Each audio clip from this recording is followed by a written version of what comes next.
আজকে যা খুশি তা করতেছি। আল্লাহ স্বাধীনতা দিছে, নাইলে ভোগ করবে আল্লাহ, অক্সিজেন আল্লাহর, সব আল্লাহর, সুরক্ষিত করবে আল্লাহ। আল্লাহর দেওয়া চোখ 26 কোটি ক্যামেরা দিয়ে দেখবে, আল্লাহর দেওয়া দৃষ্টি শ্রবণ শক্তি দিয়ে শুনবে, আর আল্লাহ ডাকবে তারপরেও আসবে না। এই জন্য আসেন ভাবি, ছিলাম না আবার থাকবো না, যেইখান থেকে আসছি ওইখানে চলে যাব। চলেন একটু চিন্তা করি, একটু চিন্তা করি, পায়ে হাত রাখা বলে একটু চিন্তা করি, কি নিয়ে যাব? চলে যেতে হবে।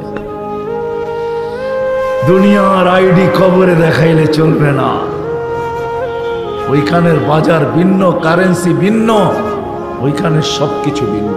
দুনিয়ারটা চলবে না। যদি চলতো, যদি চলতো, যদি চলতো, তাইলে দুনিয়ার বড় লোকরা বিরিপকে শুনিয়া যেত। চলে না কিচ্ছু, সব রাইখা যেতে হয়, এটাই সত্য। ফেরেশতার কথাই সত্য। মারা যাওয়ার সাথে সাথে বলবে দাহাবাতিল আমওয়াল, দুনিয়ায় যা অর্জন করছো সব হাতছাড়া। বাকিয়াতিল আমাল, তোমার সাথে তোমার কর্ম আছে। ইনকানা খায়রা ফা খায়রা, ভালো হলে ভালো দেখবে। ইনকানা শাররা ফা শাররা, যদি খারাপ হয় তোমাকে একা ভোগ করতে হবে, কেউ তোমার ভাগিদার হবে না। সত্য এটাই। মা বাবা অনেকেরই এখানে নাই, ঠিক না? সত্য তো? হ্যাঁ। কিন্তু প্রতিদিন সকালে মার নামে 1 টাকা, বাবার নামে 1 টাকা, এরকম প্রতিদিন দেওয়ার অভ্যস্ত কেউ এখানে নেই। যে প্রতিদিন 1 টাকা 1 টাকা দেয়, মার নামে 1 টাকা, বাবার নামে 1 টাকা। এইখানে একজনও অভ্যস্ত নেই যারা 5 ওয়াক্তের নামাজি, ডেলি মা বাবার জন্য 2 রাকাত নামাজ আলাদা পড়ে, পড়া হাত তুলা দোয়া করে, আল্লাহ আমি 2 রাকাত পড়লাম, মাকে 1 রাকাত দিয়েন, বাবাকে 1 রাকাত দিয়েন। এরকম অভ্যস্ত এখানে একজন। এটাই দুনিয়ার চিত্র। দুনিয়ার চিত্র এটাই। কবরে দিয়ে আসতে দেরি, আমাকে বলতে দেরি করবে না, আমাকে মুছায়া দিতে দেরি করবে না, আমার নামটা পর্যন্ত মুছায়া দিবে। বিদায় আমরা ছিলাম না, আবার একদিন থাকবো না। আসেন আজকে বৈশা ভাবি যে কি নিয়ে যাব। যাইতে হবে, এটাই সত্য। আজ হোক আর কাল হোক, যাইতে হবে। দুনিয়ার প্রয়োজন আর কতটুকু? ওইখানে যে যাবে আর ফিরে আসবে না, চিরদিন ওইখানে থাকবে, চিরদিন। বুঝে আসুক আর না আসুক। হইতে পারে আজকে আমার কথা বুঝে আসবে না, হইতে পারে আমার কথা ক্রিটিসাইজও হইতে পারে, হইতে পারে আমার কথা এরকম দিলে নাও লাগতে পারে, কিন্তু সত্য এটাই, চিরদিনের জন্য চলে যাব, চিরদিন, আর ফিরে আসা যাবে না। ওইখানে 2টাই সিস্টেম, তৃতীয় কোনো সিস্টেম নাই। ওয়াম্মা মান সাকুলাত মাওয়াজিনুহু ওয়া আম্মা মান খাফফাত মাওয়াজিনুহু, কারো পাল্লা ভারী হবে, কারো হালকা হবে। ওয়া আম্মা মান উতিয়া কিতাবাহু বিয়ামিনি ওয়া আম্মা মান উতিয়া কিতাবাহু বিশিমালি ওয়ারাআ যাহরি, ডাইন হাতে মিলবে অথবা বাম হাতে মিলবে, দুটাই। ফারিকুন ফিল জান্নাতি ওয়া ফারিকুন ফিস সাঈর, একদল জান্নাতে যাবে, একদল জাহান্নামে যাবে। এটার ভিতরে আল্লাহ প্রতিদিন লাগাইতেছেন পুঞ্জি, বড় লাগাইছেন, যেটা আমার ব্যক্তিত্ব, এটা আল্লাহর চালানো, আমার ব্যক্তিত্ব। আল্লাহ পরিচালনা করেন, সব আল্লাহর দেওয়া, 100%। এই জন্যই বারবার বুঝাইতেছি, চলে যেতে হবে। এই জন্য আল্লাহ সতর্ক করছে, যুবক মাতাল হয়েও না, যেই কোনো মুহূর্তে তোমাকে উঠাইতে পারে। এমনকি ঘোড়ার উপর থেকে উঠাইতে পারি তোমাকে, ঘোড়ার উপর থেকে, এমনকি চলমান অবস্থায় উঠাইতে পারে। আপনাদের এই রাস্তায় প্রতি মাসে 2-1টা মানুষ মারা যায় না, এরকম হয় না? সত্য তো? হ্যাঁ। কত শ্রমিকই তো এই পর্যন্ত গেল, রাস্তা শুধু ক্রস করতে যায় চলে গেছে, ঠিক না? না যায় নাই? কত গাড়ি তো আপনারা ভাঙচুর করছেন এই পর্যন্ত, করেন নাই? হ্যাঁ না করেন নাই? কি রাগ হয়ে গেলেন? না করেন না? এই পর্যন্ত কত গাড়ি ভাঙচুর, কত বাড়ি যে রাস্তাকে অবরুদ্ধ করা হলো, ঠিক না? আল্লাহ বলে যেই কোনো মুহূর্তে তোমাকে আমি উঠে আনিতে পারি। বাবো, জলদি বাবো। কি নিয়ে যাবে? সত্য এটাই যে ভাববে আর নিজেকে প্রস্তুত করে নিয়ে যাবে। গরিব হোক তাতে কিছু আসে যায় না, প্রস্তুতি নিয়ে যদি যাওয়া যায় তাহলে কিয়ামতের দিন কানে ধ্বনি আসবে, ইনতালিকু ইলাল জান্নাতি বিগাইরি হিসাব ওয়ালা কিতাব। তোমার হিসাবও নাই, কিতাবও নাই, তুমি সিধা চলো জান্নাতে। শ্রম পেশার মানুষগুলা রাগ হবেন না, বেশি করণীয় আমাদের জন্য আল্লাহ রাখেন নাই। আমিনু আলা রাব্বিকুম, ঈমান তো মাতৃকোলে দিয়েই পাঠাইছেন। সাল্লু খামসাকুম, 5 ওয়াক্ত নামাজ পড়তে হবে। সুমু শাহরাকুম, রমজানের রোজা রাখো। না হজ রাখছে না জাকাত রাখছে, হজও রাখে নাই জাকাতও রাখেন নাই। ঈমান মাতৃকোলে দিয়া পাঠাইছেন, শুধু আমাদের কাছ থেকে চাইতেছেন সাল্লু খামসাকুম, 5 ওয়াক্ত নামাজ পড়ো। সুমু শাহরাকুম, রমজান আসলে রোজা রাখো। মুতু আদখুলু জান্নাতা রাব্বিকুম, মরো আর জান্নাতের ভিতরে ঢোকো।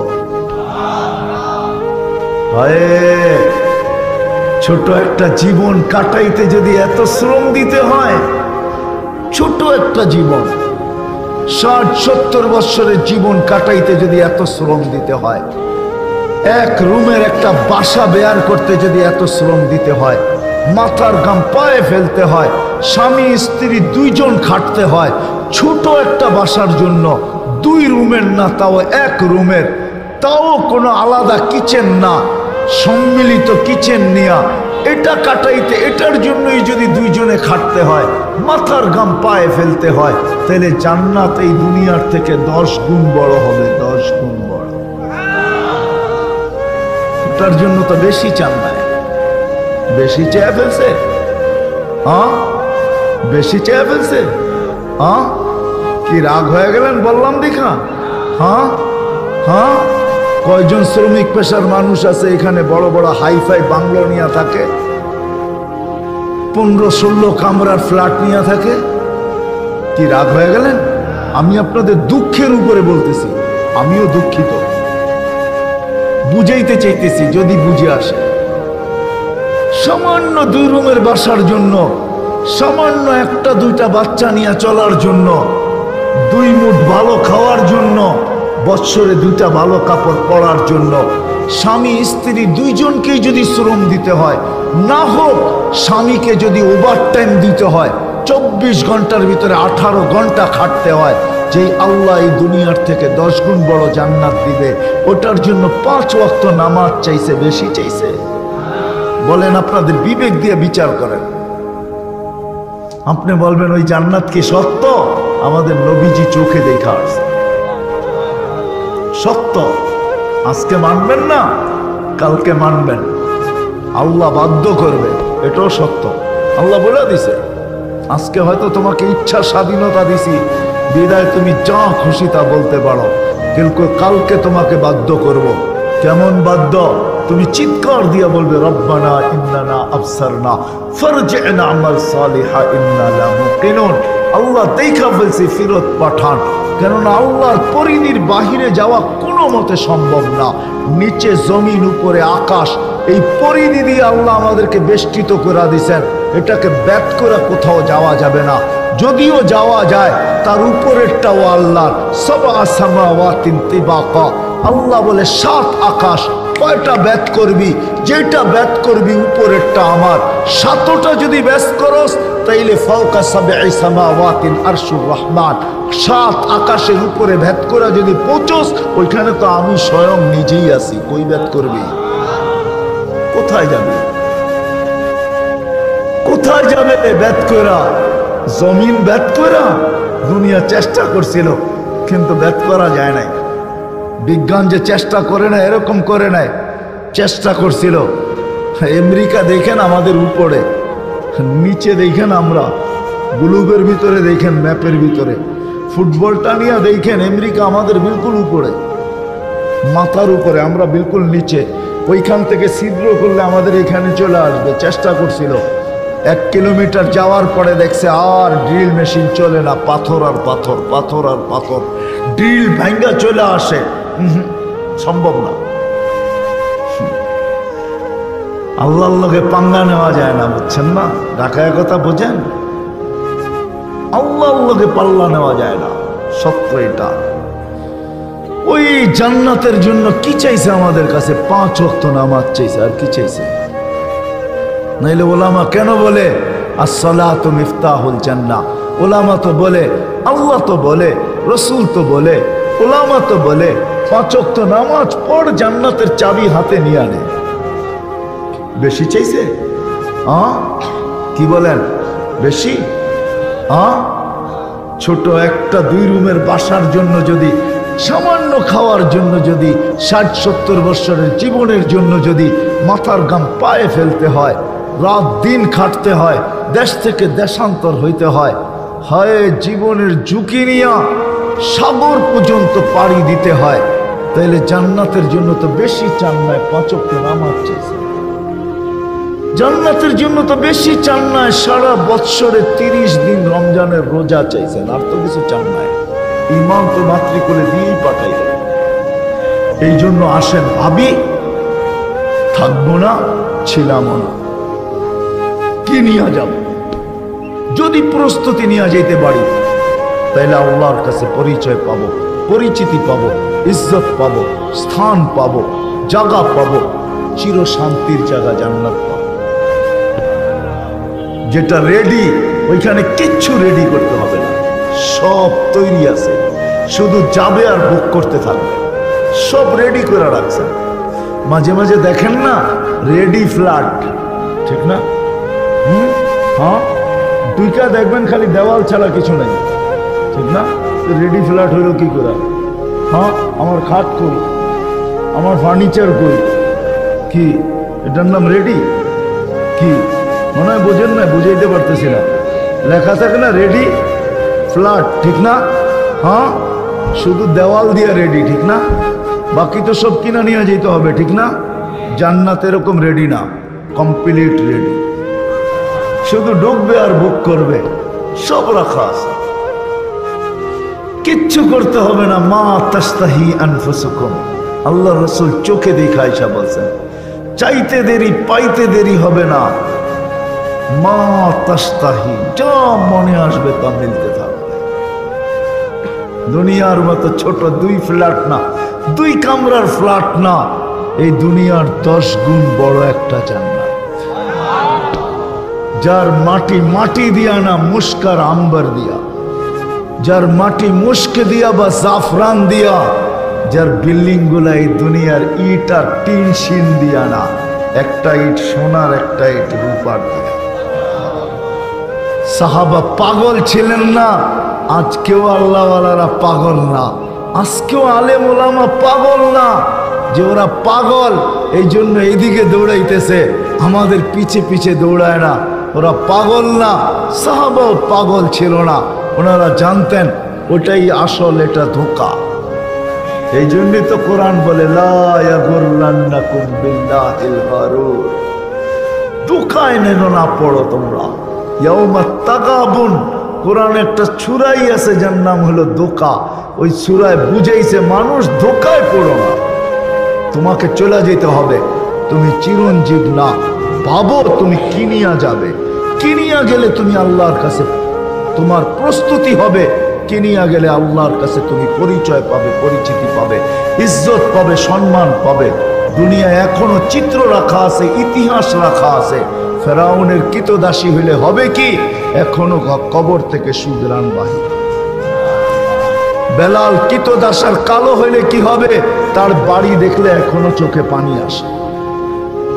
হ্যাঁ হ্যাঁ সত্য, হাজারো কবর আছে দুনিয়াতে, এখনো এখানে দাঁড়াইলে চোখে পানি চলে আসে। কেন আসে আমি জানি না, কেন আমার চোখে আসছে এই জন্য আমি বলি, কেন আসছে আমি জানি না। যাকেই দেখি সেই কাঁদে। কেন কাঁদে জিজ্ঞাসা করলে বলে বলতে পারি না। কেন কাঁদো? বলছে জানি না কেন এখানে দাঁড়াইলে চোখে পানি আসে। সত্য এটাই। আসেন, প্রস্তুতি নেই, বেশি কঠিন ছিল না আমাদের জন্য। আমরা যারা শ্রম পেশার মানুষ, দুনিয়া বেশি পাই নাই, আমরা বেশি পাই না, প্রস্তুতি সহজ। নারীর জন্য সহজ, ধনীর জন্য সহজ, গরিবের জন্য সহজ, শাসকের জন্য সহজ, প্রত্যেক ব্যক্তির জন্য প্রস্তুতি সহজ, যদি সে প্রস্তুতি নিতে চায়। আর যদি না নিতে চায়, জীবনটা কেটে যাবে।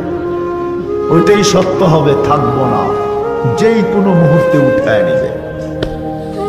কিন্তু প্রস্তুতি ছাড়া গেলে, প্রস্তুতি ছাড়া গেলে আমারটা আমাকেই বকতে হবে, আমার কেউ বকবে না। সত্য এটাই, কেউ আমার দিকে তাকাবে না। আর যেটা আল্লাহ রসুল বলছেন এটাই সত্য। আমি দোজক শুনাইতে চাই না আপনাদের যে দোজকে কি রাখা আছে, কিন্তু এতটুক শুনেন, একজন দোজগীর বসতে 470 কিলোমিটার জায়গা লাগবে। দেহটা কিরকম মোটা হবে? কত? 470 কিলোমিটার জায়গা লাগবে শুধু বসতে। দেহটা কিরকম মোটা হবে? 470 কিলোমিটার। ওই পাহাড় আমি 4 বার দেখছি। আল্লাহ রসুল বলছে এই পাহাড়ের মতো এক একটা রান হবে, জাবালে বায়দা, যেটা ইয়ামানে রাখা আছে। ওই পাহাড় দেখা ছাড়া আপনাকে বোঝানো যাবে না যে রানটা কত বড় হবে। এক এক দোজগীর উপরের মারিটা হবে 160 কিলোমিটার, নিচেরটা 160 কিলোমিটার। চেহারাটা কিরকম বিকট হবে মনে হয় বুঝাইতে পারি। আর এক এক জান্নাতীর শরীর কিরকম হবে? 120 ফিট লম্বা হবে, সিনাটা 7 হাত চওড়া হবে। ইসুফ আলাইহিস ইসলামের মতো রূপ হবে, ইসুফ আলাইহিস ইসলামের মতো রূপ হবে। আদম আলাইহিস ইসলামের মতো লম্বা হবে, ইসুফ আলাইহিস ইসলামের মতো রূপ হবে। দাউদ আলাইহিস ইসলামের মতো গলার আওয়াজ হবে। আমাদের নবীজির মতো আখলাক হবে। ঈসা আলাইহিস ইসলামের মতো বয়স হবে। মুসা আলাইহিস ইসলামের মতো শক্তি হবে। 100 পুরুষের যৌবন শক্তি হবে। জুরদুন মুরদুন মুখালুন, দাড়ি থাকবে না, মোষ থাকবে না, চোখে সুরমা লাগানো থাকবে। ইসুফ আলাইহিস ইসলামের মতো রূপ হবে। বোঝেন ইসুফ আলাইহিস ইসলামের রূপ? এরকম রূপসী হবে। এই জন্য আসেন, প্রস্তুতি নেই, নিব ওয়াদা পাক্কা। বেশি কিছু না আমাদের প্রস্তুতি, এই উম্মতের জন্য বেশি না। 1-এর ভিতরে 100 রাখা আছে। 1-এর ভিতরে পুরা জীবনের প্রস্তুতি 1টার ভিতরে রাখা আছে। এই জন্যই তো আমি হাতে পায়ে দৌড়া বলি, এই উম্মত যদি শুধু 5 ওয়াক্ত নামাজ পড়তো আর কিচ্ছু দরকার ছিল না। 5 ওয়াক্ত নামাজ। আল্লাহ রসুল বলছে ইদা সালুহা সালুহা সাইরুল আমাল, নামাজ ওকে, জীবন ওকে। শুধু 5 ওয়াক্ত নামাজ একজনও যদি না ছাড়তো, আজান হইতে দেরি যে যেখানে ওইখানেই দাঁড়ায় গেছে। ফ্যাক্টরিতে তো ফ্যাক্টরিতে, মেইলে তো মেইলে, অফিসে তো অফিসে, আদালতে তো আদালতে, খেতে তো খেতে, খামারে তো খামারে, রোডে তো রোডে, ঘাটে তো ঘাটে, হাটে তো হাটে, বাজারে তো বাজারে, বাড়িতে তো বাড়িতে, ঘরে তো ঘরে। যে যেইখানে আছে ওইখানে যদি দাঁড়ায় যেত, যেইখানে আছে ওইখানে যদি দাঁড়ায় যেত। আসেন, আল্লাহ আমাদের জন্য কঠিন করেন না, সহজ। এক জিনিসের ভিতরে প্রস্তুতি, 5 ওয়াক্ত নামাজ। কি রাজি? কে কে ওয়াদা করতে পারি? পাক্কা কিন্তু না কাচ্চা? আজকের থেকে কোনো অবস্থায় নামাজ ছাড়বো না। সত্য? আল্লাহ আমাদেরকে আমল করার তৌফিক দান করেন। আর দ্বিতীয় হলো, যাই না বুঝা আল্লাহর নাফরমানি কখনো করব না। কিছু নাফরমানি আমরা যাই না বুঝা করি, যাই না বুঝা কিছু নাফরমানি করি। পিছনে যেটি গেছে ওগুলা বাদ দিলাম, সামনে যেটি আসতেছে এটা দেখাইতেছে। সামনে একটা নাফরমানির দিন আসতেছে, 14 তারিখ। কি তারিখ? কি তারিখ? 14 তারিখ। যাই না বুঝা আল্লাহর নাফরমানি কখনো করব না। হতে পারে আল্লাহ নারাজ হয়ে গেল। এখন দূরে শুনতেছি তুর্কিতে এই 7.8 ভূমিকম্প আমাদের দেশেও আসছিল 5-6 বছর আগে, কিন্তু কোনো বিপর্যয় ঘটে নাই। একজন মানুষ মারা গেছে, তাও সে উপর থেকে লাফ দিয়া পড়া মারা গেছে, নাইলে সেও মারা যেত না, কোনো বিপর্যয় ঘটে নাই। এই 7 পয়েন্ট আজকের দিনে 16,000 পার হয়ে গেছে তুর্কিতে। 16,000 না আরো কত 16,000 চাপা পড়ে আছে কেউ জানে না। উদ্ধার অভিযান পূর্ণ হলে জানা যাবে কত হাজার গেছে, কিন্তু আমাদের দেশে কোনো বিপর্যয় ঘটে নাই।